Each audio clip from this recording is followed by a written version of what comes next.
What if I told you about a guy who was an NBA All-Star, won 2 NBA championships, and was once regarded as one of the NBA's best big men, just completely disappeared one day? That's what happened to our guy Andrew Bynum. One moment he was dominating the paint, playing a key role in the Lakers' championship runs, and the next moment, he was out of the league before turning 30 years old. But how did this even happen? How does a player with so much talent, size, and potential for greatness suddenly become irrelevant? Where did it all go wrong? And where is Andrew Bynum now? Well, to figure this out, we have to go back to the beginning, where this whole thing started. Andrew Bynum was born on October 27, 1987, in Plainsboro Township, New Jersey. His early years were shaped by a split household, as his parents divorced when he was just a year old. Despite this, he maintained a connection with both sides of his family, spending his summers in North Carolina with his pops. This routine gave him a blend of experience from different environments, but basketball wasn't a major part of his life in the beginning. Unlike many NBA players who started dribbling as soon as they could walk, Bynum didn't even pick up the sport seriously until he was 15 years old. By the time he started playing organized basketball, he had a natural advantage. His height towering over most of his peers, he quickly became an imposing presence on the court. And while he lacked the refined skills of players who had been training since childhood, his physical gifts made him stand out immediately. He began his high school journey at West Windsor Plainsboro High School North in New Jersey. However, his time there was short, as he transferred to Soulbury School in Pennsylvania for the rest of his freshman and sophomore years. His development as a player was just beginning, and at this point, he was still learning the fundamentals of the game. By his senior year, he had taken his game to another level. He was nearly unstoppable on both ends of the floor, averaging 22 points, 16 rebounds, and 5 blocks per game. His dominant performances earned him national recognition, and he was selected to play in the 2005 McDonald's All-American Game, a prestigious event that showcases the best high school players in the country. And while he didn't have a breakout performance in the game, finishing with just 9 points and 5 rebounds, just being selected was a major achievement and solidified his status as one of the top high school prospects in the country. At this stage, most players of his caliber were preparing for college basketball. Bynum initially committed to the University of Connecticut and was set to join a program known for developing NBA caliber big men. However, after receiving feedback from scouts and coaches, he decided to declare for the 2005 NBA draft instead. This was a risky move. He was still raw in terms of skills and experience, but his potential was undeniable. At 7 feet tall with a massive frame, soft hands, and natural instincts for rebounding and shot blocking, teams saw him as a long-term project that could eventually turn into a dominant center. With that decision, Bynum became one of the last players to go directly from high school to the NBA, as the league soon implemented the one-and-done rule, requiring players to spend at least 1 year in college or play professionally overseas before entering the draft. His choice would set him on a path filled with both incredible highs and frustrating lows, as his career will become a story of untapped potential and what could have been. The 2005 NBA draft featured several highly regarded prospects, including Andrew Bogut, Chris Paul, and Darren Williams. And while those players have built strong resumes through years of college or elite level competition, Bynum was entering the draft with just 2 years of serious basketball experience. His selection as the 10th overall pick by the Los Angeles Lakers raised some eyebrows, as many questioned whether he was ready for the NBA. For the Lakers, This pick made all the sense in the world.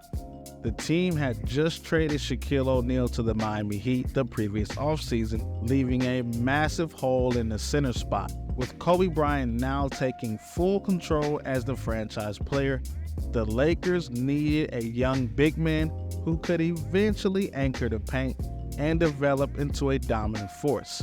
Bynum wasn't expected to contribute immediately, but the Lakers saw him as a future investment, a player they could mold into an elite center over time. At just 17 years old, Andrew Bynum was the youngest player ever drafted into the NBA, breaking the previous record held by Jermaine O'Neal.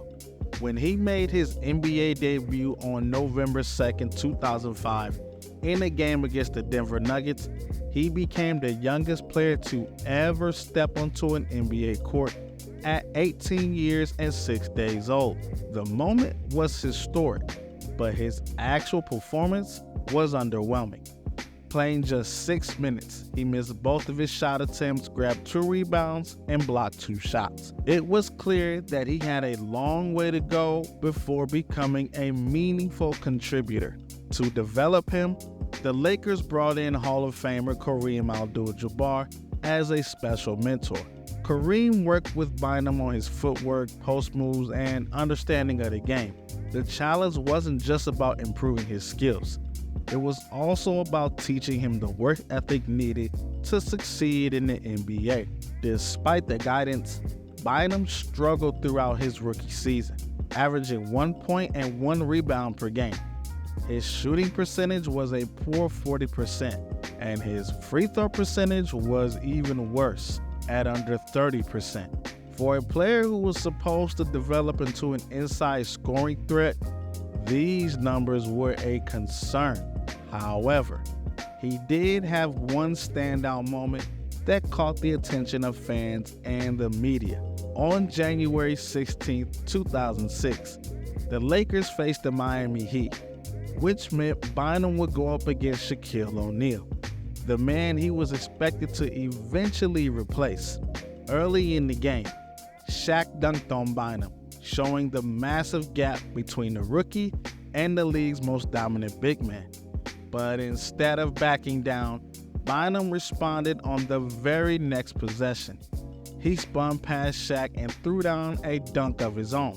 What happened next was even more unexpected. As Bynum ran back on defense, he deliberately bumped into Shaq, elbowing him slightly in the process. The two exchanged words and both received technical fouls. But Bynum has sent the message. He wasn't going to be intimidated, even by a legend. The moment earned him respect, and although he wasn't anywhere close to being an impact player just yet, he showed that he had the confidence and wasn't afraid of the spotlight. By the end of his first season, Bynum remained a work in progress. He had the tools, but he still lacked the strength, conditioning, and polish needed to be effective at the NBA level. The Lakers knew they had a long road ahead in developing him, but there were glimpses of potential that kept them optimistic about the future. After a slow start in his rookie season, Andrew Bynum entered his sophomore season with a bigger role than expected. Injuries to Chris Mim and Kwame Brown left the Lakers thin at the center position, forcing them to rely on young Bynum much earlier than they had planned. Despite being just 19 years old, he was given the opportunity to start and show what he could do against experienced NBA big men. That season, Bynum made a noticeable leap in his performance. His scoring improved. He became more confident on the boards, and he showed glimpses of his potential as a dominant shot blocker. By the end of the season, he was averaging 7 points, 5 rebounds, and 1 block per game. While these numbers weren't eye-popping, they were a clear improvement from his rookie season, and the Lakers were encouraged by his progress. However, not everyone was impressed with his development. Lakers head coach Phil Jackson was often vocal about his concerns regarding Bynum's work ethic and conditioning. He believed that Bynum wasn't putting in the necessary effort to develop into the star the team hoped he would become. Even Kobe Bryant, the team's leader and most intense competitor, had his doubts. During the summer of 2007, Kobe was caught in the infamous leaked video complaining about the Lakers front office not trading Bynum for Jason Kidd. "Ship his butt out," Kobe said, making it clear that he didn't believe in Bynum's ability to help him win another championship. He's the one that drafted Bynum, so ship his ass up. You talking about Jason Kidd, but he didn't want to do that. they think Andrew Bynum's gonna So now we sit here in this position. What's Andrew Bynum's potential? Honestly. You know what, man? I'll start. Mitch Cut Jake though. Mitch Cut Jake had deserved to have this. It was a brutal wake-up call for Bynum. He had been working to prove himself, but now he knew that his superstar teammate didn't have confidence in him. But instead of backing down, Bynum responded in the best way possible by taking a major step forward in the 2007-2008 season. He came into the year with a more refined offensive game, better conditioning, and a strong presence in the paint. He played with more aggression, showing that he could be a force as a scorer, rebounder, and rim protector. By January 2008, he was averaging 13 points, 10 rebounds, and 2 blocks per game, making him one of the most promising young big men in the league. But just when everything was starting to fall into place, disaster struck.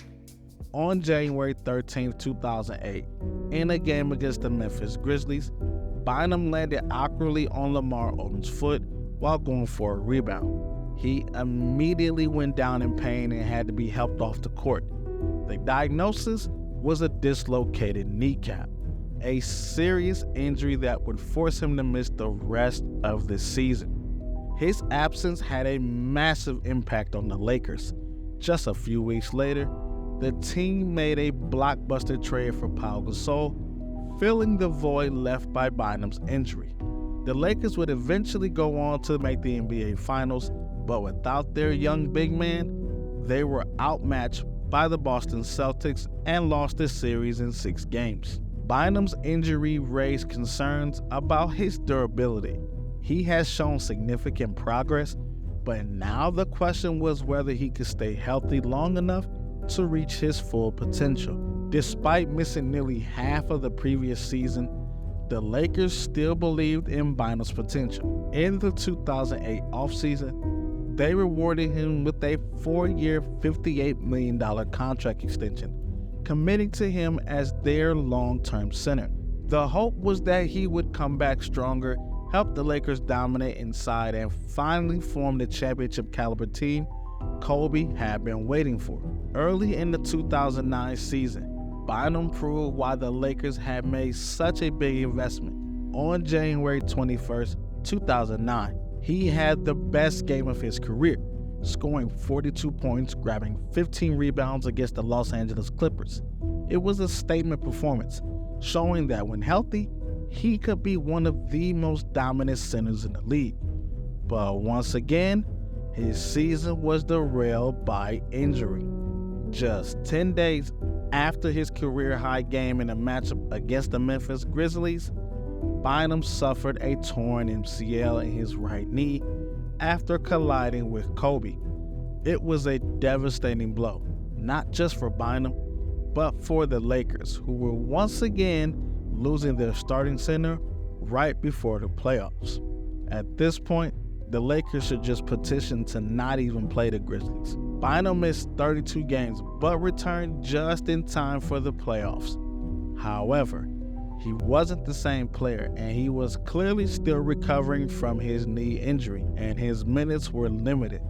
Despite this, the Lakers went on to win the 2009 NBA championship, defeating the Orlando Magic in the finals. While Bynum's role was reduced, he still contributed defensively and helped the team secure its first championship since 2002. The 2010 season was similar. Bynum had another solid regular season, averaging 15 points and 8 rebounds per game, and played in 65 games, his highest total since his second season. However, once the playoffs arrived, his knee problems returned. This time, he suffered a torn meniscus, but decided to play through the injury, knowing how much the team needed him. Even though he wasn't at full strength, he was a key contributor to the Lakers' run to a second straight championship. He battled through pain, giving the Lakers size and toughness in the paint, and helped them defeat the Boston Celtics in the 2010 NBA Finals. By the time the Lakers had secured their back-to-back titles, Bynum had proven his toughness, but his reoccurring knee problems were now a major concern, and his future was filled with uncertainty. After winning his second championship, Bynum needed surgery on his knee. However, instead of getting the procedure done immediately, he delayed it so he could vacation in South Africa and enjoy the summer. As a result, his recovery time was pushed back and he missed the start of the 2010-2011 season.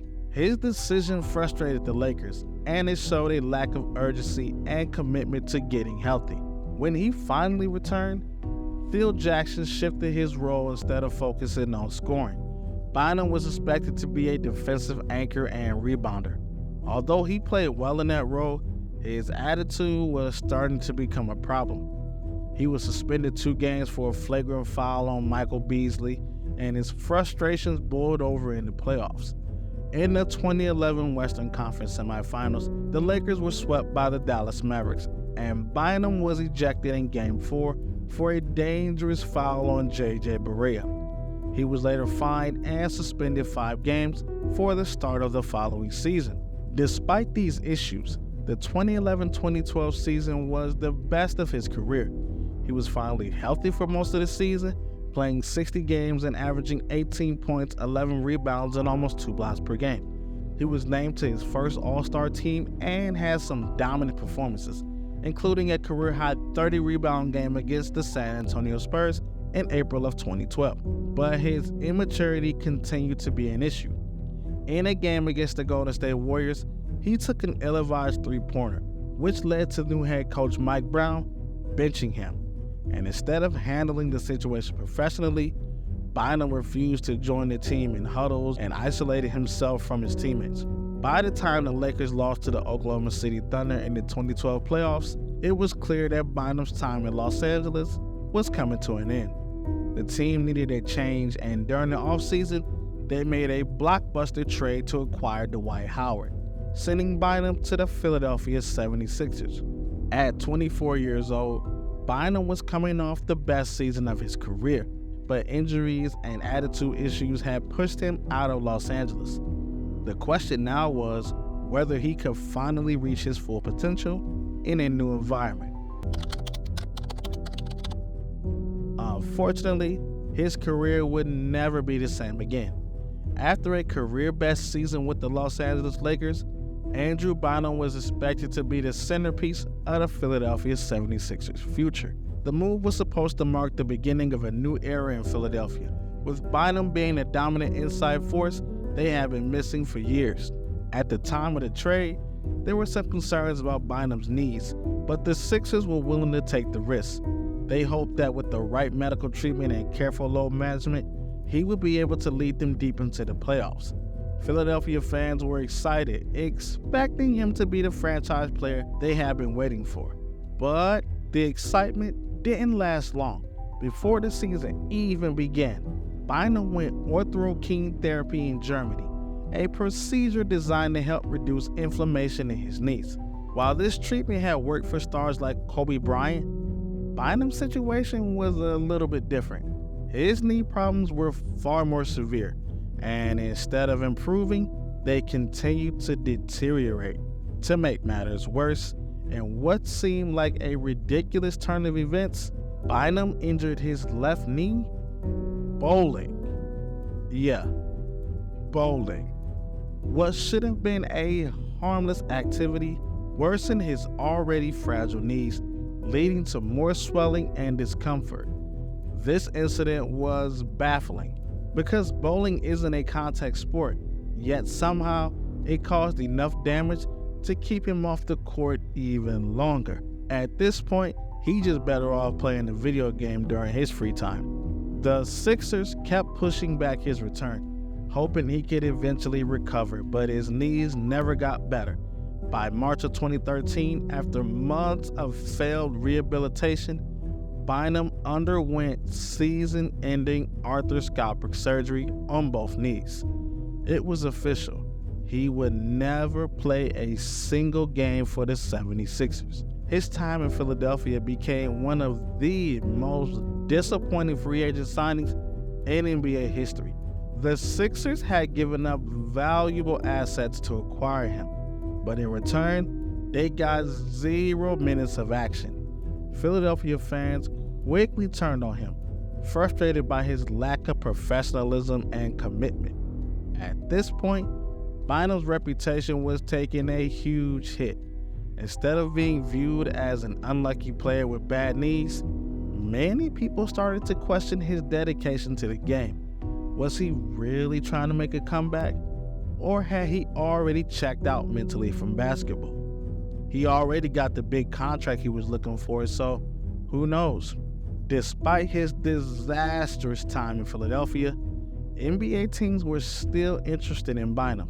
His talent was undeniable. When healthy, he was one of the best centers in the league. Teams were willing to gamble on the small chance that he could regain his form. In July of 2013, the Cleveland Cavaliers signed Bynum to a 2-year, $24 million contract, but they were smart about it. Only $6 million of it was guaranteed. The rest of his contract was incentive-based, meaning Bynum had to actually play well and stay healthy to earn the rest of his money. For the first few weeks, things seemed to be going well. Bynum was on the court playing actual NBA games for the first time in over a year. In 24 games with the Cavs, he averaged 8 points, 5 rebounds, and 20 minutes per game. While he wasn't the dominant force he once was, he was still a solid contributor. But like before, just as things were starting to look up, Bynum's attitude problems surfaced again. Reports began circling that he was disruptive in practice, refusing to follow instructions, and taking ridiculous shots from all over the court. It reached a point where he was shooting the ball every single time he touched it, regardless of where he was standing. Whether he was near the basket or beyond the three-point line, he would put up a shot, completely ignoring his teammates and coaches. This bizarre behavior led to his suspension in December of 2013 for conduct detrimental to the team. The Cavs had seen enough.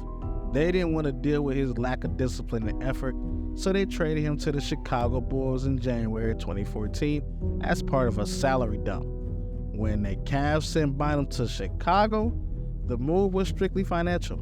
The Bulls had no interest in keeping him. They were looking to clear cap space, and waiving Bynum allowed them to do just that.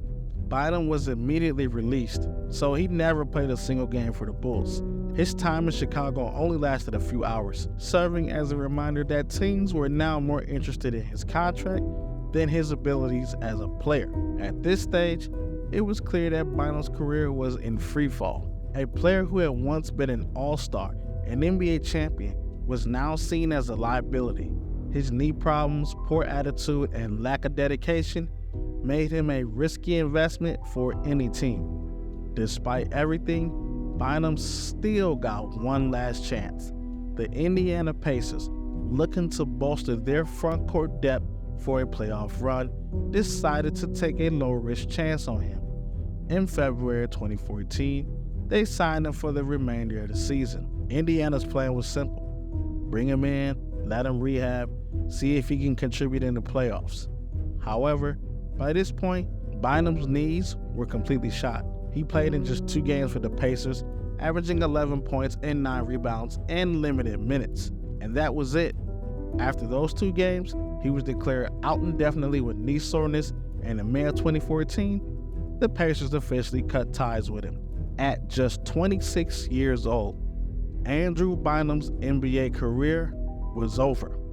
Even before Bynum was drafted, the Lakers medical staff had warned the team about his knees. They reportedly gave him a failing grade in his physical evaluation, believing his body structure was not suited for long-term basketball success. Fast forward to 2025, and the Lakers literally just did that with Mark Williams a couple of weeks ago. Unfortunately, they were right. From 2008 onward, Bynum's knees were never the same. Multiple surgeries, missed seasons, and constant setbacks made it impossible for him to stay healthy. No matter how talented he was, his body simply couldn't keep up with the demands of the NBA. Bynum had always been given special treatment, starting from when he was drafted as a 17-year-old high school player. He had personal trainers, direct mentorships from Kareem, and the full support of the Lakers organization. But instead of taking advantage of these opportunities, he often acted out. He would ignore team huddles, take bad shots, and clash with coaches.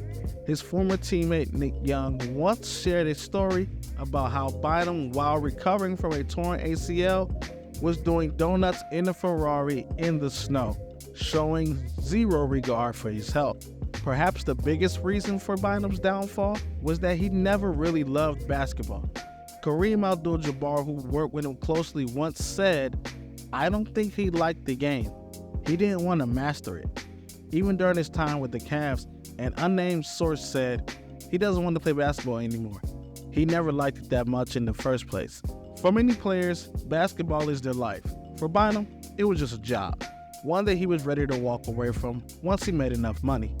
Andrew Bynum had all the talent in the world, but between his injuries, attitude problems, and lack of passion, he became one of the biggest what-ifs in NBA history, and instead, his career ended before he even turned 30.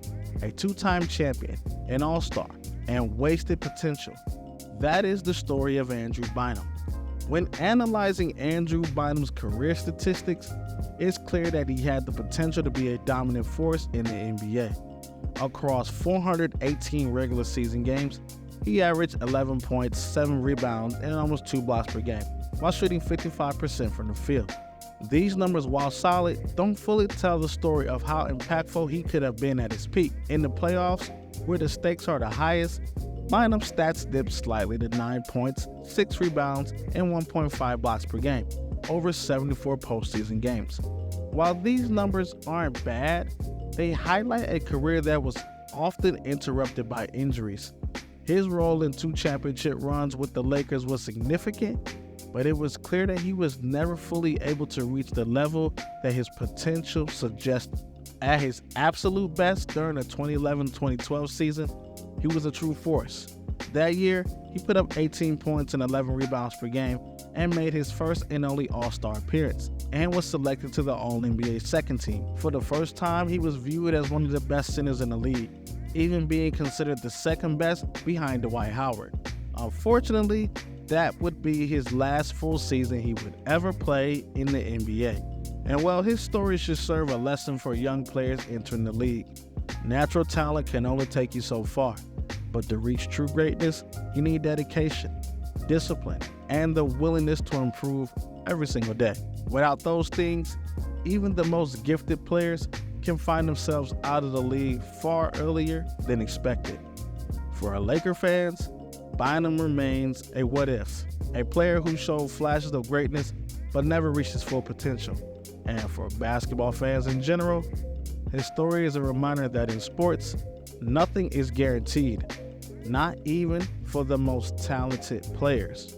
But what if I told you about a guy who had over 14,000 career points, almost 2,000 career blocks, a slam dunk champion, and was regarded as one of the NBA's most athletic players? Just disappeared one day. If you want to know what happened to Josh Smith, just click right here.